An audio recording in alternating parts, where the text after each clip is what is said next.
Serikali niko yabirige kubiko byobonge sikinsemo cha masomo eliyo kinya nabona gochenche birengo bya masomo asechi skuru imiyense icho ya Kenya mukonyi bo murabense ya Kenya Mosque Professor Kithure Kindiki kerugyo kuiguru gwe skuru asechi nsemo cha Getiuli miye constituency ya Kitutu cha North miye county ya Kisii ngabirika ukone kubatikana no byobonge babire bokubeko bosene serikali yense icho ya Kenya abasabirika ukone na kone kinga bono murabense ya Kenya Mosque Dr. William Ruto ngabirika kone kinga bono byobonge bokubatikura kwenibo ngokobire gokobeko guchasi ichiskuru eliyo sira amasomo asichiskuru miyense icho ya Kenya nonye nabo ngabirika ukone kubatikana no kuiro kwe serikali eliyo kolika aborokia asichinsemo kilabirika ukwana na kone kinga niko kirabeke kone kinga ogo keigwa kusomo chando pugo tatoko kwa borokia asichiskuru kwa bere kukorori guru kegima ne serikali ya bono Mosque Dr. William Ruto.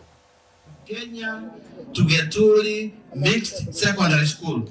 The principal of this school and also the principals within this sub-county.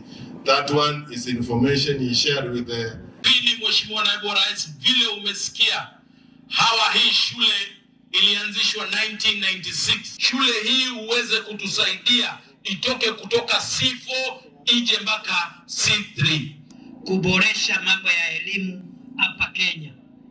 Mnikubali nitaje kwa ufupi. Kwanza kabisa, wakati rais ameapishwa 2022, huo mwaka budget ambayo ilikuwa imewekwa kwa serikali kwa sekta ya elimu ilikuwa shilingi bilioni 500. Lakini kutoka 2022 mpaka sasa kila mwaka tumekuwa tukiongeza hiyo bajeti. Imeongezeka kila mwaka. Sasa hivi mwaka ambao unaisha June, financial year ambao ni mwaka wa kifedha ambao unaisha June, tutakuwa tumetumia mwaka huu bilioni 720 tufikishe walimu 120 ambao wameajiriwa na serikali hii. Hapo awali serikali ilikuwa inaajiri walimu 5,000 kila mwaka, na tungeenda na hiyo spidi ya 5,000 teachers per year, ingetugharimu miaka 20 kuajiri walimu 100,000. Maendeleo ilikuwa imefanyika miaka 20. Ni kweli si kweli? Ni kweli si kweli? Niseme nisiseme?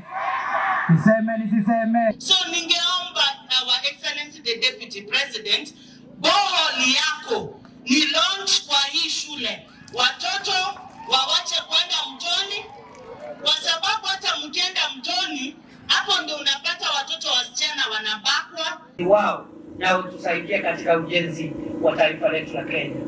Tumepata wale vijana ambao wanatoka secondary school kama hawa wa hii shule, wale wanaenda technical training institutes. Tumefanya mabadiliko katika technical training institutes. Tumeleta mabadiliko aina 3.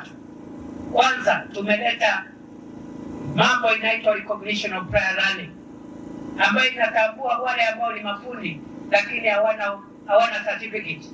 Badala ya kwenda kukaa miaka 3 katika polytechnic, ndio na kupeleka pale kwa polytechnic ama TTI kwa wiki 2, wiki 3, tuna assess ujuzi wako, tunakupatia certificate kwa sababu uko na ujuzi, kile hauna ni certificate. Tumetuma mbunge wenu ama ni mambo yake, tubadilishe hii shule cheo itoke C4 iende